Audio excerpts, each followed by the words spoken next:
Buenas tardes a todos, amantes del terror y de las leyendas urbanas. Yo soy Sari Yamari. Tal vez me recuerden de otras creepypastas, como el Centinela e Ibispur. Este otoño se presenta con una interesante lluvia de ideas, que espero poder aprovechar en beneficio de este modesto canal. Antes de empezar con la emisión de hoy, debo darle las gracias a Silveon por su discurso contra el acoso escolar. Soy consciente de que no es un tema demasiado apto para una historia de miedo, y de que el último relato me salió más trágico que terrorífico, pero considero que es un tema del que nunca se habla lo suficiente, ni lo suficientemente claro. Además, para quien ha estado metido en ello, puede llegar a ser una auténtica pesadilla. Eso sí, le hubiera agradecido bastante a ese par de liantes que me avisaran de lo que pensaban hacer, porque, como la misma Silveon comprobó durante sus días como espión, eso de tener poderes extrasensoriales solo es inofensivo para los que estén hechos para eso. El teletransporte de Loki me dejó tan mareada que tardé un rato en darme cuenta de dónde estaba, y las baldosas teletransportadoras de Silfesea no me ayudaron precisamente a recomponerme. Ni siquiera estoy del todo segura de cuánto tardé en salir de allí, pero sí de que tuve que pasar varias noches en la sala de descanso del personal. Por favor, que nadie me pregunte por qué a Loki se le ocurrió llevarme allí. Pues igual deberías pasarte a ver a la enfermera Joy, a que te miren tu concepto de diversión. Pero no hay mal que por bien no venga.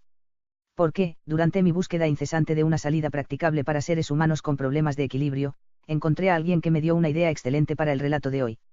Como ya les he comentado en vídeos anteriores, he echado la vista atrás un par de décadas con el objetivo de recuperar las leyendas de los videojuegos primigenios de Pokémon. La historia que traemos hoy también está basada en uno de los eventos extraños que podían tener lugar bajo determinadas circunstancias en las ediciones roja, azul y amarilla. Y estoy segura de que los Pokéfans nostálgicos lo reconocerán sin la menor dificultad. Así que demos la bienvenida a nuestro invitado especial de hoy. Desde Ciudad Azafrán, nos saluda el Dr. Neil. Buenas tardes. El Dr. Neil, a quien agradecemos mucho que haya aceptado aparecer en la retransmisión de hoy, es experto informático, y trabaja actualmente para la prestigiosa empresa de productos para entrenadores Silfesea. Ha accedido amablemente a hacernos un hueco en su apretada agenda para hablarnos del fenómeno del Missing Number, más conocido por todos nosotros como Missigno. Explíquenos en qué consiste exactamente, por favor. Gracias por la invitación, autora. Es difícil explicar este fenómeno en pocas palabras, pero lo haré lo mejor que pueda. Como los Pokéfans ya sabrán, los lenguajes informáticos están basados en códigos numéricos.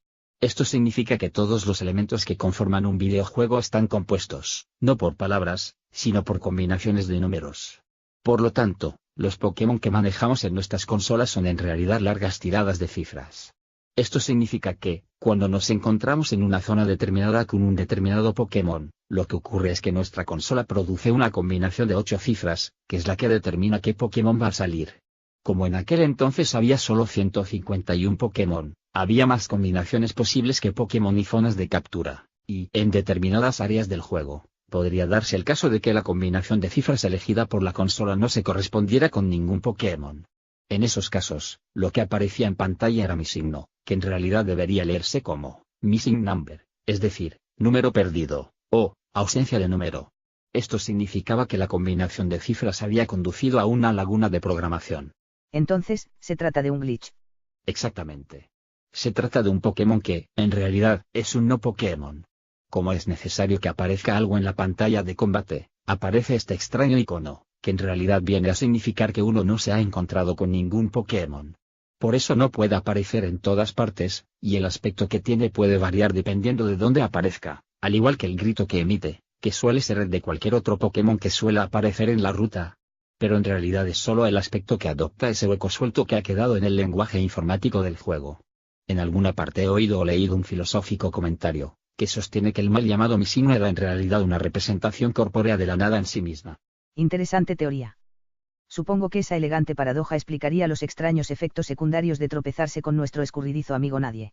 Las lagunas de un lenguaje informático siempre pueden hacer que los videojuegos se comporten de manera desconcertante, y hay gente que ha decidido provocar a posta el glitch para beneficiarse de estas anomalías. Por ejemplo, para aumentar el número de objetos de un tipo determinado que puede conseguirse en un solo juego. Sin embargo, es una maniobra peligrosa. Se corre el peligro de que el error provoque más errores, y el juego se corrompa por completo. Ahí tienen una advertencia, Pokéfans. Nunca se fíen de un glitch. Esta vez no cabe avisar sobre las referencias filosóficas, porque ya las hemos hecho todas. Pero, como siempre, hay que avisar de que este relato es pura ficción, y todo parecido con la realidad es pura coincidencia. Sin más preámbulos, adentro con la creepypasta. Esta historia se titula 40 días de partida. No será porque no me avisaron de que la idea era mala.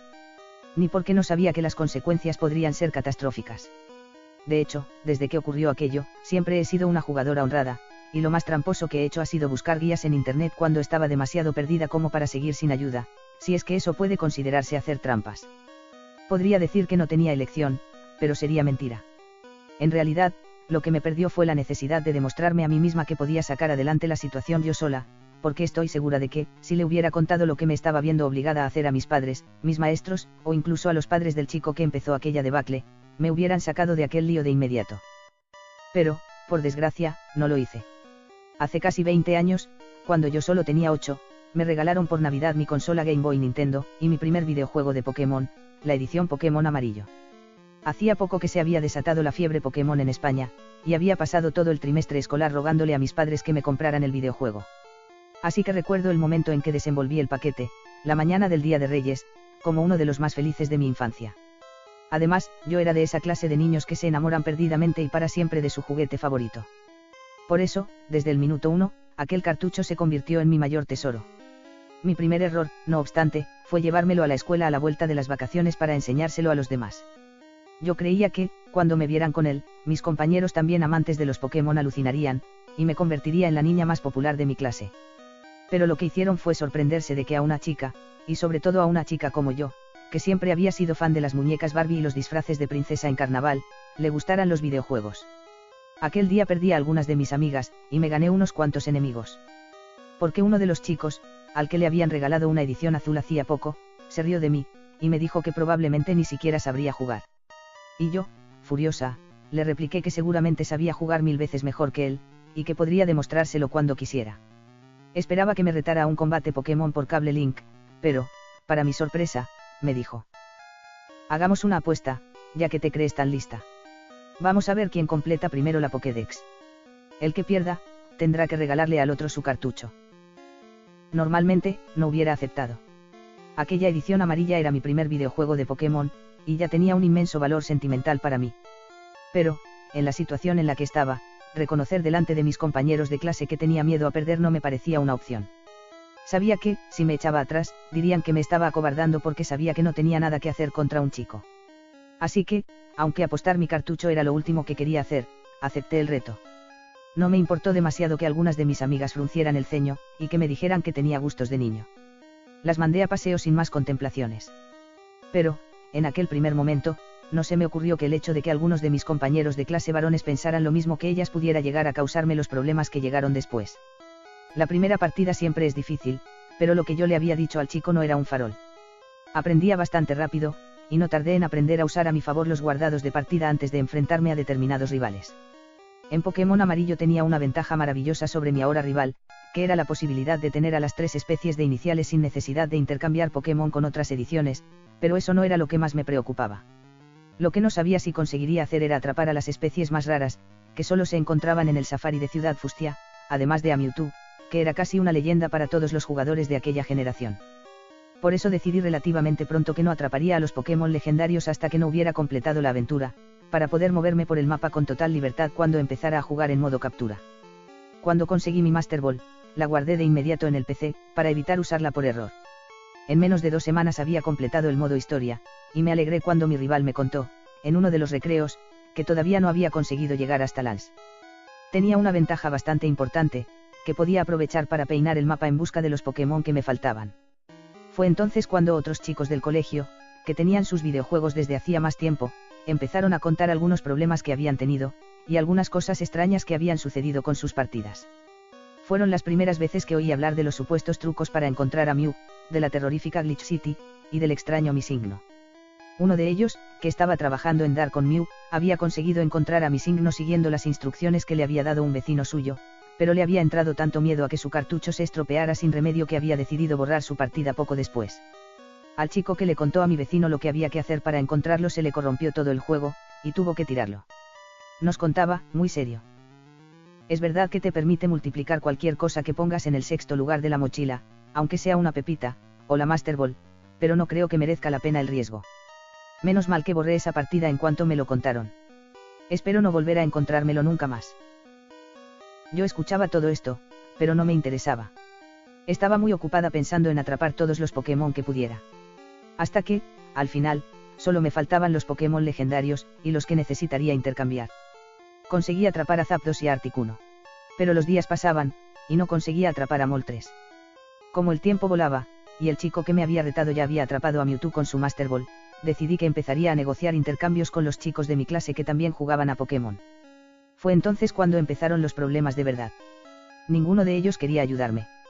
Al parecer, todos ellos estaban incondicionalmente de parte de mi rival, y querían que yo perdiera la apuesta.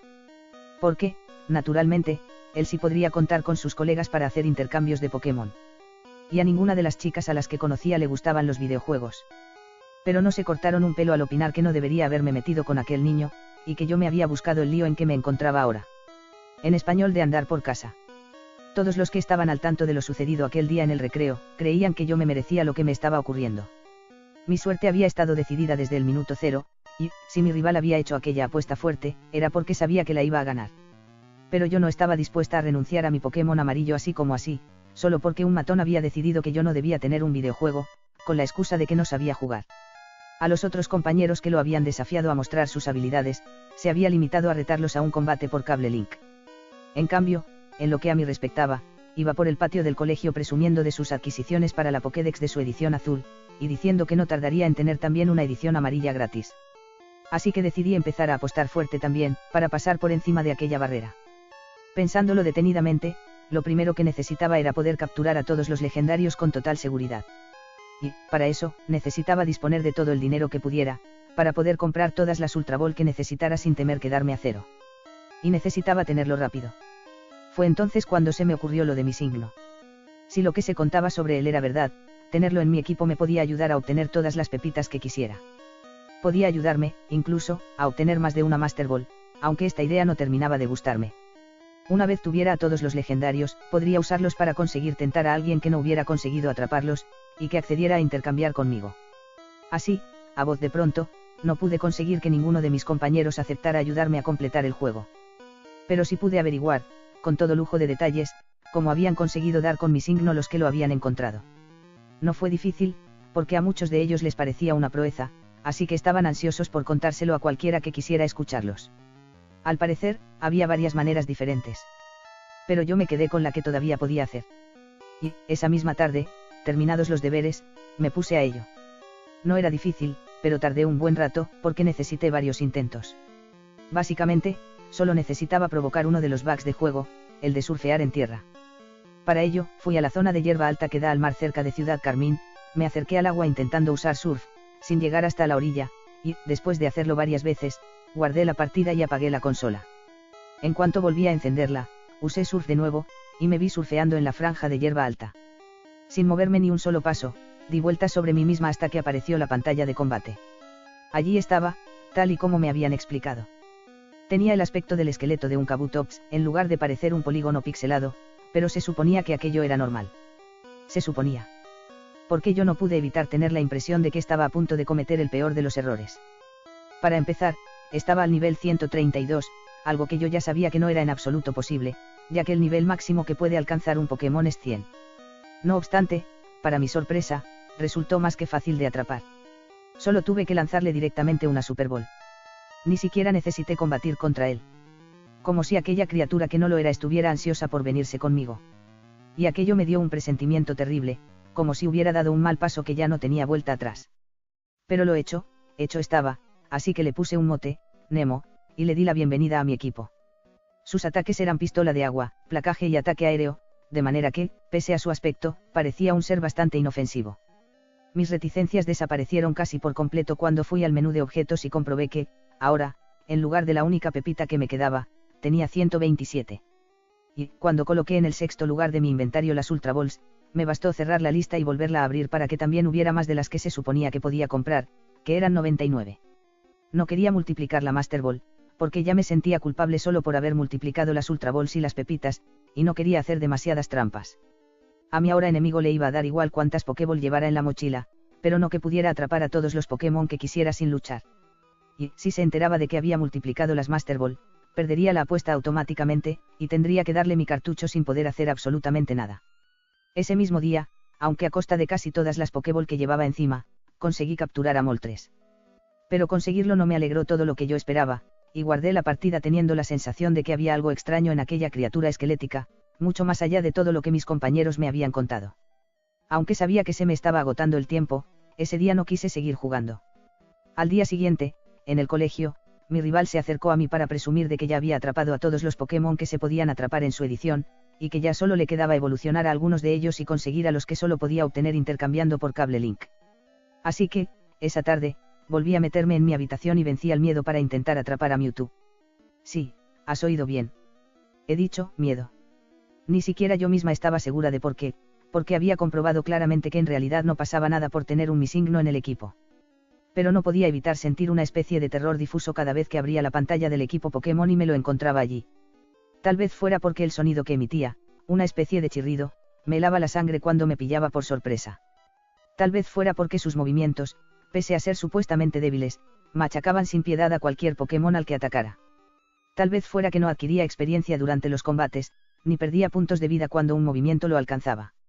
La cuestión era que necesité armarme de valor para adentrarme con aquella criatura en la mazmorra rara, y que no quise sacarlo en el combate contra Mewtwo, al que atrapé directamente con la Master Ball. Entonces, decidí meterlo en el PC, para no volver a verlo más. Fue entonces cuando la situación empezó a torcerse. Aunque, claro, como sucede con todas las cosas de este tipo, uno no se da cuenta de lo que está pasando hasta que ya es demasiado tarde. Aunque ninguno de los chicos de mi clase quería que yo ganara la apuesta, mis ofertas eran demasiado tentadoras, porque el único Pokémon que me reservaba era a mi Pikachu. Aparte de él, que era casi como una verdadera mascota para mí, estaba más que dispuesta a intercambiar cualquier cosa. Incluso a Mewtwo. Para mi sorpresa, fue el hermano mayor de uno de mis compañeros, que ya estaba en el instituto y también tenía una edición amarilla, quien se ofreció a intercambiar conmigo para poder evolucionar a todos nuestros Pokémon por cable link. No me exigió nada a cambio, y se sorprendió cuando le ofrecí quedarse con mis Pokémon más raros a cambio del favor. Naturalmente, no le dije nada de la apuesta. Tenía demasiado miedo a que se lo contara a algún adulto, o a que se pusiera de parte de su hermano pequeño. Pero, gracias a él, pude conservar todas mis cartas intactas para negociar los intercambios que me faltaban. Porque los otros chicos que aceptaron intercambiar conmigo, bajo promesa de no contarle a nadie que me habían ayudado, no fueron tan generosos. A ellos no les interesaba demasiado completar la Pokédex, y, tal y como yo sospechaba, se dedicaron a saquear mi PC. En apenas un par de días, perdí a mis 3 iniciales, a mi Kangaskhan, a mi Chansey, a mi Dratini, a mi Dragonite, a mi Pinsir, a mis 2 Snorlax, y a todos mis legendarios. De no ser porque se me ocurrió atrapar otros especímenes más de Pokémon raros en el Safari, para ofrecerlos a cambio del último Pokémon que me faltaba, hubiera perdido la apuesta. Porque, cuando me quedé sin Pokémon raros que ofrecer, uno de los chicos se empeñó en que solo haría el trato a cambio de mi Pikachu. En aquel momento, debería haberme dado cuenta de que había algo que iba mal con mi partida. Porque, después de casi acabar llorando porque no quería desprenderme de Pikachu, opté por esconderlo en el PC, para que nadie se diera cuenta de que lo tenía. No era la primera vez que, por la razón que fuera, había metido a mi pequeñín en el PC, y el Pokémon siempre reaccionaba de la misma manera. Con tristeza cuando lo guardaba y con alegría cuando lo sacaba de nuevo. Pero esa vez, simple y llanamente, parecía negarse a entrar en el ordenador, con la misma insistencia con que se negaba a meterse en su Pokéball. Cada vez que lo intentaba, me aparecía un cuadro de diálogo que decía, Pikachu tiene miedo de entrar en el PC. Era algo extraño, de lo que no tenía noticia que pudiera ocurrir, y que no me había sucedido antes. Pero yo pensé que era posible que el juego solo te permitiera guardar a Pikachu en el PC un número determinado de veces, así que no insistí. Y lo dejé pasar. Tal vez en otro momento me hubiera parecido extraño. Pero, ante la perspectiva de perder humillantemente mi juguete favorito, no podía pensar con normalidad. Tardé 3 días en atrapar otro Chansey, otro Dratini y otro Kangaskhan, que utilicé para que uno de mis compañeros de clase aceptara venir una tarde a mi casa e intercambiarlos por un Pikachu al que pudiera evolucionar a Raichu. Ahora que lo pienso, fue una suerte que se me ocurriera hacer un hueco en el equipo antes de ir al Safari, para no necesitar pasar por el PC a recogerlos. De lo contrario, ni siquiera hubiera podido completar el reto a tiempo. Cuando le pude mostrar a mi rival el diploma de Game Freak que acreditaba que había completado la Pokédex, a él le faltaba todavía evolucionar a su Dragonair, así que gané la apuesta. Se enfadó, naturalmente, y se negó a reconocer que yo hubiera conseguido capturar a todos los legendarios sin tener más de una Master Ball, y obtenido al resto de Pokémon solo a través de intercambios. Pero tampoco pasó nada más, porque yo nunca había querido quedarme con su juego. Solo había querido poder conservar el mío. Así que le dije que se quedara con su maldito cartucho, y que me dejara en paz de una vez. De hecho, estaba empezando a estar cansada de jugar. Tal vez porque, a causa de esa competición despiadada, no había podido disfrutar de mi partida. Tal vez porque me sentía algo culpable por haber hecho algo que sabía que no debía, a pesar de que solo lo había utilizado para evitar quedarme sin dinero mientras jugaba. Tal vez porque, aún encerrado en el PC, aquella no criatura, a la que había dado el nombre de Nemo, seguía aterrorizándome. Pero, por el momento, yo me decía a mí misma que solo necesitaba esperar unos días, para esperar a que se me pasara aquella especie de empacho mental. Así que me limité a encender la consola y echarle un ojo a mi menguada colección. Sabía, porque me lo habían advertido, que mi hall de la fama se habría corrompido, y que no podría acceder a él, y me había parecido que era un precio más bien bajo por capturar a mi signo. Por eso no me sorprendí cuando, al intentar entrar en él, el juego no me lo permitió. Lo que sí me sorprendió es lo que me encontré al entrar en el PC de Bill para ver los últimos Pokémon que había adquirido. Saqué a Jynx, a Electabuzz y a Saider para ver cómo se portaban en combate, y miré sus datos para ver los movimientos que traían. Sus nombres eran los habituales. Los que les habíamos puesto sus entrenadores originales, o los que tenían por defecto como especie. Y sus niveles también eran los mismos que tenían cuando yo los había guardado. Pero, cuando abrí sus menús para ver sus características, me llevé un susto de muerte.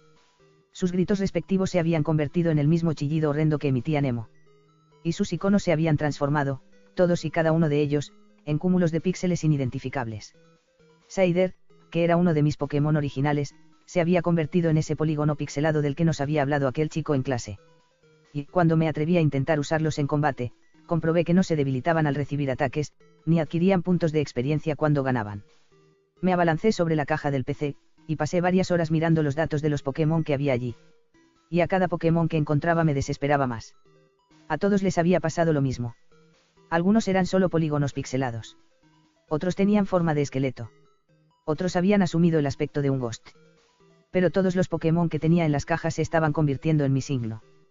Como si Nemo, tras quedar encerrado en el PC, hubiera pasado aquellos 40 días corrompiendo, sin prisa pero sin pausa, a todos los Pokémon que estaban allí con él. Aterrorizada, encerré en el PC de Bill a todos los Pokémon que había sacado, y me quedé solo con los 3 que había llevado encima antes. Mi Alakazam, mi Golbat, y Pikachu. Apagué la consola, esperando que todo aquello fuera una especie de pesadilla, y me dediqué a otra cosa por un par de días. Había esperado no poder abrir mi partida corrompida cuando lo intentara. Pero pude hacerlo, y volver a jugar con mi equipo. Como ya no me quedaba gran cosa que hacer, decidí subir al nivel 100 a los pocos Pokémon que me quedaban, y salí a las rutas en busca de Pokémon salvajes a los que vencer. Cuál no fue mi sorpresa al hablar con el icono de Pikachu, que me seguía por la pantalla, y ver que tenía un aspecto extrañamente estático, congelado e inexpresivo. Como si fuera solo un icono más. Asustada, miré sus datos y los del resto de mis Pokémon en el menú. El icono de Alakazam ya había empezado a desdibujarse, y Golbat ya era una sombra oscura con los ojos blancos y la boca en forma de mueca ávida. Por eso los encerré en el PC, junto con el resto de Pokémon corrompidos. Luego me deshice de Nemo. El mi signo original. El chirrido que emitió cuando lo liberé me hizo temblar, porque me dio la impresión de sonar como una amenaza. Pero me dije que aquello era solo pura sugestión, y luego me sentí mucho mejor. Guardé la partida y apagué la consola, y esperé otra semana antes de volver a jugar. Esperaba que, al volver a encender la partida, todo habría vuelto a la normalidad. Pero no fue así. Al volver a entrar en el PC a ver a mis Pokémon, todos ellos seguían corrompidos. Incluso algunos de ellos, que solo habían empezado a oscurecerse cuando los miré por última vez, habían terminado de corromperse por completo. Entonces, con la garganta cerrada y el corazón en un puño, empecé a liberarlos a todos, uno a uno. Después, guardé la partida.